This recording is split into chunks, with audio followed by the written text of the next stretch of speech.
फिर से एक बार आप सभी को लेकर के चलता हूँ हिंदी भवन, जहाँ पे मिथिला मैथिली का महिला जो अगर कहा जाए तो महिला ग्रुप सखी बहिनपा, जो अपने आप में अगर मिथिलांचल में ही नहीं अगर देश में कहें तो जो महिला की ग्रुप है उसमें दूसरे या तीसरे नंबर पे आती होंगी। और बहुत ज़्यादा ये लोग ये जुट करके एकजुटता के साथ जो है कार्य करते हैं, और अगर कही जाए तो अपने आप में प्रशंसनीय ये कार्य है। हमारे साथ इस वक्त है जो मिथिला मैथिली से जो मतलब सखी बहिनपा ग्रुप से जो यहाँ पे जो आप देख रहे होंगे कि सदस्य सब, आइए बात करवाते हैं।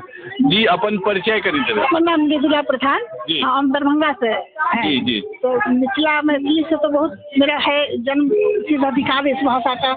तो यहाँ पर दिनों दिन इनका जो बढ़ता जा रहा है विस्तार, वो देख के मन बहुत ज्यादा आनंदित है। एक चीज बताइए, जिस समय अगर कही जाए तो आप जिस समय में शादी आपकी हुई होगी, उस समय की बात अगर हम करें कि उस समय में जो सास होती थी, जेठानी होती थी, ननद होती थी, ये सभी जो है मतलब कि बहुएं के ऊपर में जो है लगाम लगा के रखती थी, कहती थी घर से बाहर नहीं निकलोगी, घर में रहोगी, पर्दे में रहोगी।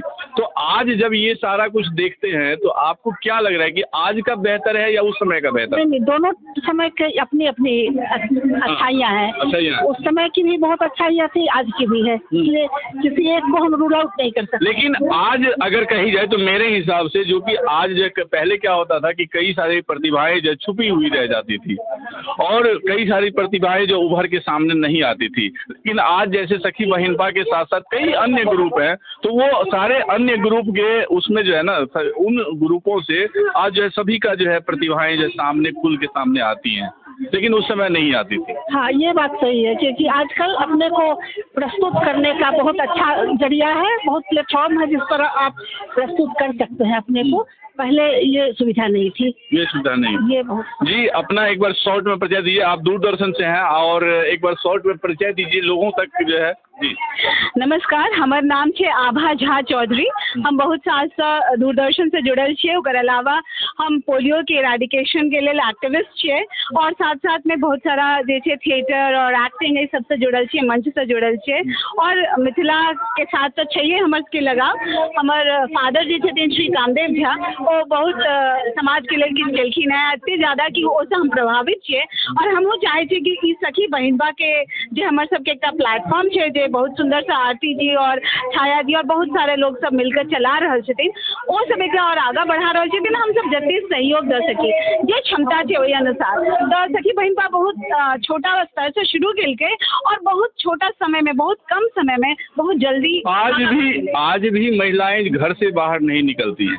पता नहीं, अगर वो कहे जाए तो दिन दरार के जो है मतलब कि जो उनका जो व्यस्त शेड्यूल होने के कारण या जो भी कहें कि बहुत व्यस्तता होती है, तो क्या आपको क्या लगता है कि उनको घर से बाहर जो है निकलना चाहिए और कैसे निकलना चाहिए? लेकिन देखिए, अब ऐसा समय है कि जहाँ नारी और पुरुष के बीच में यदि हम अंतर करते हैं तो एक तरह से अन्याय करते हैं, क्योंकि हम प्रकृति ने हमें बराबर शक्ति दी है, हम बराबर रूप से आए हुए हैं इस धरती पे।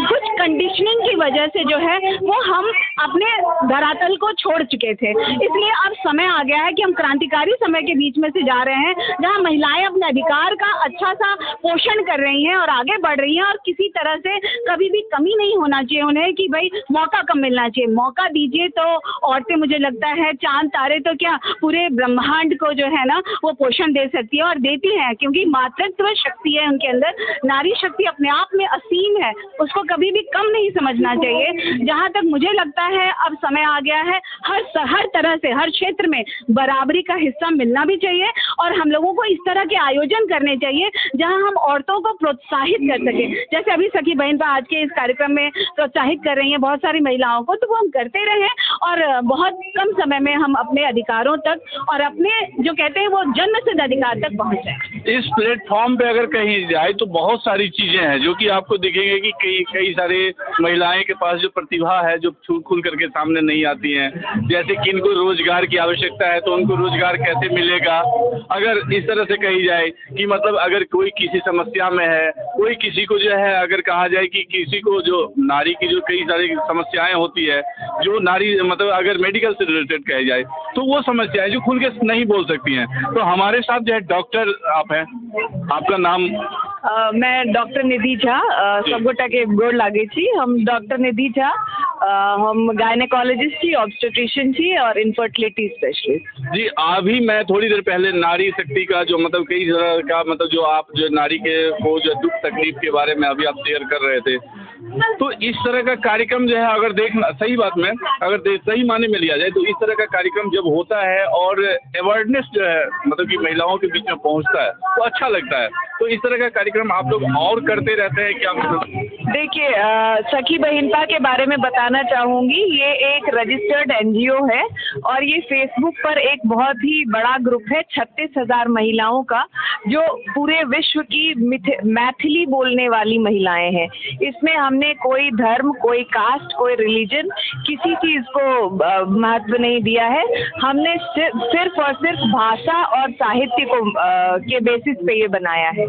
तो इसमें हमारा क्या है, मैं उनके आप कह सकते हैं एक तरह से मेडिकल एडवाइज़र हूँ और रिप्रेजेंट करती हूँ जो मेडिकल से रिलेटेड चीज़ें हैं। हम लोग मंथली बेसिस पे अवेयरनेस प्रोग्राम करते हैं जो ऑनलाइन होता है। ये इसकी शुरुआत बहुत पहले हो गई थी, बट मैंने जब ज्वाइन किया, ये 4 साल लगभग 3-4 साल पुरानी बात है, कोविड में हमने स्टार्ट किया था ऑनलाइन अवेयरनेस। उसमें हम उस वक्त तो काफ़ी फ्रीक्वेंट होता था, हफ्ते में 1 बार या महीने में 2 बार के हिसाब से होता था। बट अभी क्योंकि लोग थोड़े कम हो गए हैं ऑनलाइन, तो हम इसको मंथली कार्यक्रम रखते हैं जिसमें महिला स्वास्थ्य से लेके हम सारी बातें करते हैं, चाहे वो मेनोपॉज के बारे में हो, चाहे वो पोस्टपार्टम हो, चाहे वो सर्वाइकल कैंसर अवेयरनेस हो, ब्रेस्ट कैंसर अवेयरनेस हो, एनीमिया हो, माताओं की मृत्यु दर, इन्फेंट मोर्टालिटी रेट हो। तो हर तरह की चीज़ें हम करते हैं।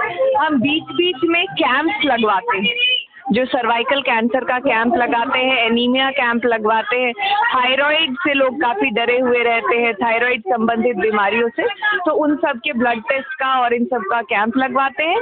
और उससे जो रिक्वायर्ड, जैसे मैंने ऑनलाइन किया कोई प्रोग्राम, उससे अवेयरनेस निकला, लोगों के सवाल आए, उनके जवाब देते हैं और उनको हम ये हेल्प करते हैं कि आपके शहर में जो डॉक्टर अवेलेबल हैं, क्योंकि हम ऑनलाइन करते हैं तो हर शहर में तो अवेलेबल नहीं हो सकते, बहुत सारे ऐसी जगह, गांव, शहर, वहां हम उनको बताते हैं कि इस जगह पे जाकर आप इस चीज़ का इलाज ले सकते हैं। तो इस तरह का गाइडेंस। और सबसे अच्छी बात इस बात, हम सोचते थे कि कैसे कर पाएंगे, बट जो दीदी हैं जिन्होंने इनकी स्थापना की थी, आरती दीदी, उन्होंने इसको गांव-गांव तक पहुंचाया है। ये ऐसी जगह हैं और इसमें मैं मोदी जी और हमारी पूरी गवर्नमेंट का भी बहुत कहना चाहूँगी कि हर जगह इंटरनेट कनेक्टिविटी है, जो हम आज से 10 साल 15 साल पहले नहीं सोच सकते थे। तो गांव-गांव तक इंटरनेट कनेक्टिविटी गई है और जिसका हम बहुत फ़ायदा उठा रहे हैं। आप इस तरह की जो भी महिलाएं से रिलेटेड जो भी समस्या होती है, उस समस्या को लेकर के आप मैडम से बात कर सकते हैं। मैं अपने चैनल पे लिंक में आपको जो है मैडम का जो है सारा डिटेल और फ़ोन नंबर भी डालूंगा। आप जो भी महिलाएं देखेंगी, आपसे मैं आग्रह करूंगा कि आप जरूर जब बात करें। जी, आप कुछ कह रहे थे। मैं ये कहना चाहती हूँ कि देखिए, ये एक ऑफकोर्स वर्चुअल वर्ल्ड से शुरू हुआ था हमारा सखी बहिनपा, लेकिन ये बहुत अच्छे तत्व वाले काम भी करते हैं। ये तो हेल्थ अवेयरनेस हो गया, या ब्लड डोनेशन या हेल्थ के चेकअप कैंप तो हम लोग करते ही करते हैं। हमने एक बहुत सुंदर लाइब्रेरी की स्थापना की है, जिसका नाम हमारा मुरारी में ही इसकी स्थापना हुई है और मैंने कुछ खास योगदान दिया है। इसके साथ साथ अभी यहाँ प्रॉमिस किया आज के मंच से कि हम लोग वहाँ पर माने हमारी मिथिला के जो हमारे क्षेत्र के लोग हैं और ये सखी बहिनपा के प्लेटफॉर्म के तहत हम एक सिलाई केंद्र खोलेंगे ताकि वोकेशनल ट्रेनिंग हम दे सकें। तो ये नहीं है कि सब कल्चरल प्रोग्राम या हम ऑनलाइन मीटिंग्स वगैरह करके लोगों का मनोरंजन करते हैं। हम तत्व ज्ञान वाले कार्य करते हैं जिससे कि हम अपने समाज को आगे ले जा सकें। इसीलिए हमने अभी सिलाई केंद्र की स्थापना करने की पूरा हमने कह दिया है कि हम करेंगे और जितना मेरे से योगदान हो। अगर कही जाए तो मोटा मोटी अगर कही जाए तो हम ये समझे कि ये संस्था जो है महिला का जो आप लोगों का जो है सखी बहिनपा ग्रुप है, इसमें तन, मन और धन तीनों की जो है समुचित जो है मतलब ध्यान रखा जाता है कि आपका शरीर का सौंदर्यता से लेकर के शरीर में के अंदर में कोई जो है दिक्कत है, कुछ किसी तरह की समस्या है, तो उसके लिए भी आप इस ग्रुप से जुड़े हैं। अगर मन आपका घर पे जो है उब रहा है, नहीं लग रहा है, तो तो आप जो है हमारी सखी बहनपा ग्रुप से जुड़े हैं। और धन कि अगर आपको लग रहा है कि जो है आप अपने परिवार के विकास के लिए कंट्रीब्यूशन करने के लिए आप अगर आपकी चाहत रखते हैं तो आप टैलेंट हंट भी करते हैं, टैलेंट हंट भी करते हैं। टैलेंट हंट भी हाँ, करते हैं। Talent Hunt. कला और साहित्य जो हमारी जा रही थी बहुत तरीके से, देखिए एक बहुत इम्पोर्टेंट पॉइंट है कि अगर कोई भी भाषा या कोई कला आपको रोजगार नहीं दे रही है तो उसके बहुत आगे जाने के चांसेस कम हो जाते हैं, जो हमारे साथ हो रहा है। तो हम बहुत गौरवान्वित हैं, हमारे पास शांति देवी जैसे कलाकार हैं और घर घर में ऐसे कलाकार हैं। तो जो हमारा मिथिला पेंटिंग, मिथिला साहित्य, मिथिला मैथिली लोग, पीछे में अभी जो है यहाँ पे जो है कई सारे स्टॉल लगा हुआ था, तो एग्जीबिशन में मैं देख रहा था कि वहाँ पे जो है एवं कन्वेंट हर चीज वहाँ पे अवेलेबल है। तो आपके अंदर भी अगर कोई ऐसी कला है ना तो वो कला को लेकर के सखी बहनपा ग्रुप में जरूर आइए जी। हाँ, तो वही है, जैसे उन्होंने बोला गोदना पेंटिंग वापस से स्टार्ट किया है, मिथिला पेंटिंग को इस विश्व स्तर पे ले जाना, तो उसका हमारा ध्येय है कि ये सारी चीजें बचपन से स्थापित। जब आप बच्चे को मॉडर्न आर्ट के बदले मिथिला पेंटिंग सिखाने लगेंगे तब आप समझेंगे कि सिखाने लगेंगे और बच्चा उसको लेकर गौरवान्वित है, तब ये अगले जनरेशन तक जाएगा। संस्कृति का संरक्षण हमारा करना धर्म है। कला और संस्कृति का तो हम संरक्षण करना ही चाहते हैं, साथ साथ हम औरतों को भी बहुत आगे बढ़ाना चाहते हैं ताकि उनके अंदर एक सेल्फ रिस्पेक्ट पैदा हो और उसके साथ साथ वो इंकरेज हो कि घर से बाहर निकले। नहीं तो एक होता है ना, औरतों को हमेशा कहा जाता है नहीं आपका